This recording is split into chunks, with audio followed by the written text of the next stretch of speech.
Can you believe we started Interview Boss in 2021? Not really. It's insane. That's a lot of episodes and a lot of hours of talking. Oh my gosh, it is. And if you're scrolling through all of our episodes, you might scroll straight past something that you really, really needed. Yes, we're always getting messages from people asking us to do an episode on something, and I'm like, we already have. So we've put together playlists to help you find the episodes that are exactly what you need, suited to your situation. They're all categorized. If you're applying for jobs, we have episodes about resumes, cover letters, job ads. If you've been offered your dream job, we have episodes on resigning, exit interviews, and how to impress at your new company. And we even have a very special playlist that's very popular for if you have an interview coming up immediately and you need just our most recommended hard-hitting episodes between now and then. For all our last-minute listeners. It's all there for you. You can browse by category and check out all the playlists at interviewboss.com.au/podcast. Trying to figure out what her transferable skills are.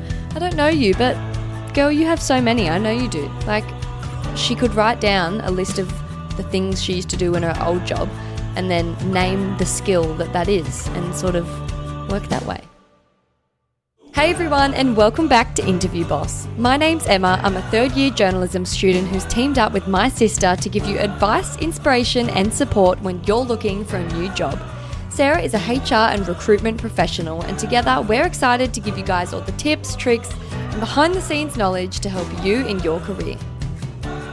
Hey everyone, and hello Em. We're back this week after a little week break. You might be able to hear it a bit in my voice. I've had a terrible cold and you did not want to hear what I sounded like last week. But we're back. And this week we thought we'd answer some of your questions. So we sent out a question box on our Instagram page at Interview Boss. We also receive them via the Facebook group when you guys join us, and you can even send them if you like at hello@interviewboss.com.au. Awesome. So getting straight into it, we've picked 3 really good ones from our responses that we got. So starting off, we got this one from Instagram. This was a really good one, a really specific one. So she says, I've been made redundant. I'm on maternity leave and I'm having to reskill to get a job. I used to work in higher education, but I haven't interviewed for a role in 5 years and my confidence is so low, I'm really finding it hard to figure out what my transferable skills are. Wow. What a situation, right? To be made redundant while you're on mat leave, or to have those two things kind of come up together. There's lots of kind of life changes happening at once, right? So my heart really goes out to her. Probably a regular occurrence though. Like that sucks, but I'm sure there's many people that's happened to before. Yeah, absolutely. I've seen it happen before as well. So the first thing I would say is, in terms of, confidence in going for an interview, listen to this podcast, put us in your ears. The more knowledge that you have, the more confident that you're going to feel, because something will come up in your job search process and you'll go, oh, I heard about this. The girls taught me what to do in this situation. So I think that's always something helpful that you can do. In terms of looking at your transferable skills and kind of reskilling to get a job, that's a really tough thing to go through. And, you're starting to think, okay, I can't get that same job that I got before. What is it that I even want to do? You might need to go back and do some training. It feels like there are infinite opportunities, and somehow that's kind of even scarier than there being only a few, because it's like you could do anything, right? Yeah, definitely. I mean, it's a bit like leaving school. So many choices. It's hard to know what the right decision is going to be. Yeah, so something practical I think that this person could do is to actually pull up Seek and have a look at jobs that are actually open. I'd just go searching in different categories, filter by different salaries, locations, look in your actual location at jobs that are actually open right now. You don't have to be going for them straight away or applying for them anytime soon, but here's something that it's a trick that I really like to use. Because once you start reading job ads, you can start imagining that job and thinking, is that something that I'd like to do? And you can get a real sense from that by starting to read things. You might read through it and go, oh, that sounds boring. Oh, that sounds, too stressful. Oh, I don't like the sound of that. But you might find something that you really do like. And then what the next step is, you scroll down to the bottom and they'll normally have a set of requirements for that job. They're looking for someone with X amount of years experience. They're looking for someone with, this kind of qualification or, experience in Photoshop or Excel or whatever that might be. And you can actually start to work out what's the gap between what I can do at the moment and what this job that I might want to go for in the future is asking me for. And the more jobs that you look at that are actually available and out there, the more of an idea you'll get of what you should do next. And for example, if you start finding, that you'd really like to go for, aged care jobs, you're really liking the sound of those, you might start to see, okay, seems like every single one of them is asking for a Cert 3 in aged care. Or it might be, in a marketing role, they're all looking for experience in Excel or experience in, particular systems that you might need to get access to, or qualifications in a particular area. And then you can start looking at, okay, how do I get those skills? Is that a course that I need to do? Can I do that while I'm on mat leave and study at the same time? You could even, look at getting experience in a lower level role than the one that you really want, to eventually take that experience and go for that one that you liked in the end. Does that make sense? Yeah, I think in terms of too, she said here, trying to figure out what her transferable skills are. I don't know you, but girl, you have so many. I know you do. Like, she could write down a list of the things she used to do in her old job and then name the skill that is and sort of work that way. Yeah, work out what she has and then like link that to the job descriptions that people say these skills, like match them up. Yeah, absolutely. It's almost like our episode about preparing for an interview, kind of coming up with those little examples and those stories. What were the projects that you worked on? What were the things that you had to do on a daily basis? If you've got your old position description, go through that. That's a great resource that you can use as a bit of a jumping off point. And yeah, work out what are the skills, organization, project management, communication, collaboration. A lot of those things are fairly generic. A lot of the systems that you used as well, Outlook, Office, all those kinds of things, really, really common in a lot of different jobs. I'd also consider too, this is a handy one, can you go for a job that's the kind of job that you want to do, but that might be still in the industry that you were in before, so that there's some kind of commonality. I think we've kind of mentioned this before, but if you were, say, she said she was in higher education and maybe she wants to go for, a role in, let's say marketing or HR as an example, can you go for those types of roles in some other educational context, like a school or a childcare centre or a childcare company, where there's some correlation still with education. And that way it'll help you kind of link up, hey, this is why I'm passionate about this. It's relevant to what I used to do. It's in the same sector.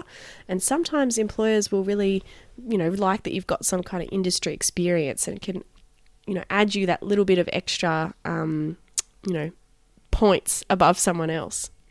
So now we have question number 2. This one came in from our Facebook group. We have, when should I tell my job I'm leaving? I feel like we touched on in one of our other episodes about do you have to tell your employer that you're actively job seeking, blah, blah, blah. We've sort of covered that, but we haven't really covered, when you should tell them you're leaving. Like, you've been offered a job, you've accepted the job. What time frame, if it's a lovely workplace that you really like, do you want to be giving them lots of heads up, or it doesn't matter how you feel about the place, you only have to give the bare minimum of what's in your contract? Like, where do you sit on this spectrum?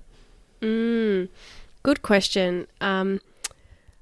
Even if you have a really great relationship with them, I would be very, very careful about telling someone that you're resigning or leaving until you've signed a contract with your new job.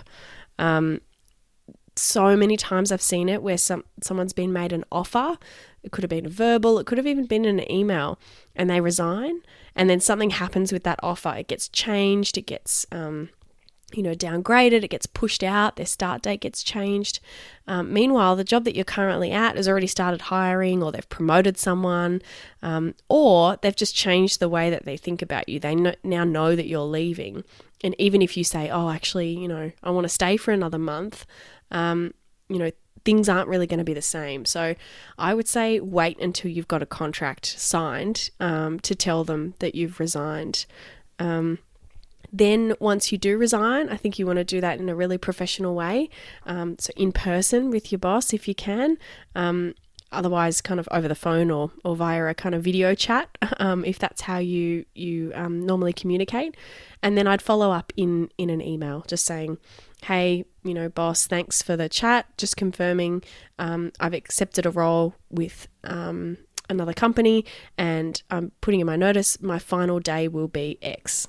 And that notice needs to be as per your contract. So normally that's kind of 2 weeks, 4 weeks. It could be longer, it could be shorter. You can ask an employer, can I leave sooner? They need me in a week. Is that possible?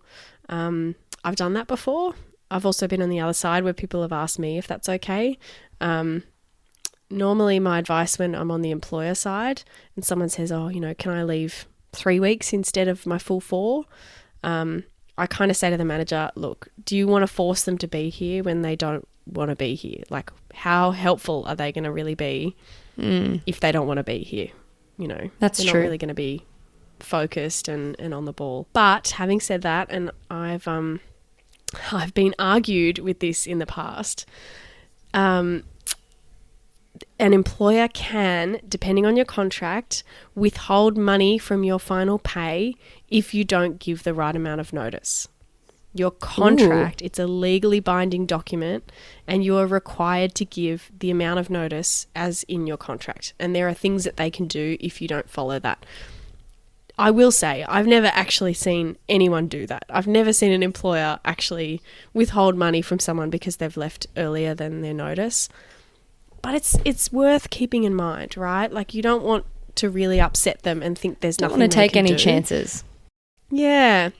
So I would say most companies will let you go earlier if you ask them. But, if you want to give, more notice than you have to, you can. But I feel like you normally end up regretting that because you get to 3 weeks in and you go, oh, I just want to be gone. Yeah. This handover is taking ages. Yep. Also with your new job, you're in such a position of power. Like, they want you. And they might ask you to start, we want you soon, Emma. Is there any way that you can start any earlier? You might think, oh, what am I going to do? They want me to start earlier. And you have the power. No, babes. You no. absolutely have the power. You can just be like, look, sorry, I really want to make sure that, I give the right amount of notice as per my contract. So it will be, 4 weeks before I can start. Or even better, look, it's really important to me that I take some time off in between. So I'm going to need, 3 weeks before I start. You have the power at that point. They're not going to suddenly be like, oh, we don't want you anymore. They've come all that way. They're not going to change their minds. Yeah, you can ask for the start date that you want. Don't feel pressured by either side. Hey, Interview Boss listeners, if the podcast just isn't doing it for you and you need way more help to prep for your next interview, we have the perfect thing for you. Interview Academy. Em, tell us all about it. This is huge. This is the love child of Sarah after doing hundreds of one-on-one coaching sessions, finding out what people struggle with the most, common mistakes. Sarah has created the ultimate course that you can do in your own time, self-paced, heaps of modules, videos, interactive quizzes, a workbook that will become your Bible by the end that you can take with you into your interview, because if you're a long-time listener, you know that we endorse taking notes into your interview. It's a game changer. Check out more about it at interviewboss.com.au/interview academy. Yeah. I got pressured in my first job when I moved up here. I had got a restaurant job lined up for me. I was very grateful that I moved and didn't have to job hunt. That was great. But they wanted me to start the Monday of O week. And I was like, babe, I'm a new uni student. Like, I need O week. I need to meet friends. I've just moved 3.5 hours away. But I felt so awkward saying like, I just really want a week because I've just moved here and I just need to fit in and I don't even know where Coles is and I just there. And then now I look back and I'm like, what the fuck, Emma? If that was me now, I would have been like, what did you do? No, I'll you work in 2 weeks. No, I didn't. But I ended up saying all of that. But I was just a nervous mess, so stressed that they were going to be like, oh, this is unacceptable that you would need time. So stand your ground. Start when you want to start. They're just thinking about what's easiest for them. It's going to be easiest for them if you can just do their empty shift. That'd be great. Yeah. But it's not the end of the world. They want you long term more than they want you for that 1 week. Instantly. Right? Yeah. They're going to be thinking about, we need her for the next year. We're not worried about like next week. So yeah, you absolutely have the power. I mean, look, be reasonable. You don't want to make them regret their decision instantly. But yeah, you don't feel pressured into doing exactly what they ask. Awesome. Now, coming into our final question we had, this one also came in from the Facebook group. We have, how do I go for a job that's a step up and not just a lateral move? This one's a bit of a tricky one, and I see people get kind of stuck with this a lot because it's hard to apply for a job, when they're asking for someone who's already done that job before. And that's what I would say is that the job that you apply for matters. Be picky with which ones you actually apply for. Not every job is going to be open to taking someone who is stepping up. That might be really harsh or a bit blunt, but it is what it is. True. Some jobs are going to be like, look, we've got a really junior team. We've got a lot of problems. We really need someone who's been there, knows done their that, shit, who can help us. Yeah, who can really help us kind of do this. And they're just not going to be interested in someone who, they're taking a bit of a chance on. They're in a bit of a growth role. So try and work that out from the job ads. You can normally see by the way they've written it. You can sometimes get a hint from the experience that they're asking for as well. If you're not sure, obviously you can just apply and kind of see if you get a chance to ask more information about the role or what they're looking for. So I think the key here is to have some common sense. If they're asking for 3 years experience and you have 1 or 2, it's a bit like, oh, I'm nearly there. But if they're like, has a degree, has worked here, and you have done nothing like that, like probably not worth it. Yeah, absolutely. And I would also think, if you're looking for that step up, can you go up but not all the way up to the next level? So let's say that you're in a team and you want to go into your first management role, or you're managing like a really small team and you want to manage a bigger team and have more responsibility. You might be in a really large company. You might be managing, say, 2 or 3 people, and you want to go into a step up with bigger responsibility. Maybe you go for a smaller company so that you will have the responsibility. Maybe you've got the same amount of team, but you could get the job title that you're after. And then you can think, okay, the job after that, after another couple of years, is then when I can go up again, with the bigger team. Small bites. Because I've already had that job title. You don't have to conquer it all at once. You kind of break down, you could use the strategy we talked about for question number 1. Have a look at the job that you want eventually in, say, 5-6 years. Look at the job ads. What are they asking for? And what's the gap between what you already have and that job that you really, really want? And then find out what's the job that's going to fit in the middle. Kind of like, a stepping stone job that you can use. It might be a smaller company. It might be a bit of a different industry. Work out how you can use what you've got to add some more kind of dot points on your career to get that other one long term. The other thing here is never underestimate how much easier a step up is to make in the company that you're already in. Yeah. They know you already. They know you. They're likely to give you a shot. To promote you. Yeah. Whereas you're going to a new company, they don't know you, they can't vouch for you, and then they're thinking, oh, and they're ballsy enough to be wanting more than what they're equipped for. Like, internally is the way to go. Yeah, exactly. You're an unknown person and you're also taking a step up, it can be hard. So look at opportunities to grow where you are. I I find sometimes people, they want the step up because they want, the salary, and career-wise as well, they want to make that move. Sometimes you've got to go for get the experience first. You can convert it into salary later, but you can't get both at once straight away. So in your current job, they might give you, an unofficial kind of 2IC job. They might give you a project that's, a bit of a stretch project. You're not necessarily going to get any more money or any new title or anything like that for doing that. But they'll trust you to do it, and those stories you can tell will then help you go for that next job. So we've got an episode all about internal vacancies. That might be a helpful one as well. A lot of this comes down to your internal reputation in a company, and making sure that the people that know you are going to advocate for you to get, an opportunity to step up. And then, if you don't want to stay in that company long term, take the step up, do it for a year, and then work out what's next somewhere else. It's going to be so much easier once you've already got that title and you've already ticked that box a little bit. Baby steps for sure. Awesome. Well, that wraps up our little ep there. We've been through 3 really good questions. Thanks so much to the listeners that sent those in. And everyone, please continue to hit us up on Instagram at interviewboss, join our Facebook group Interview Boss, or email hello@interviewboss.com.au. We love to hear what you think. We love to answer. And it gives us, we want to create what you want to hear.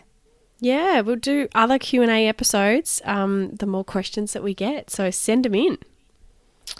We'll be back in your ears next week. Bye. Thanks so much for listening to Interview Boss. If you want to hear more from us, make sure you hit subscribe. We're a new podcast, so if you liked this episode, we'd really appreciate it if you could give us a review so we can help even more people. For more advice, inspiration, and a supportive community, join us in the Interview Boss Facebook group.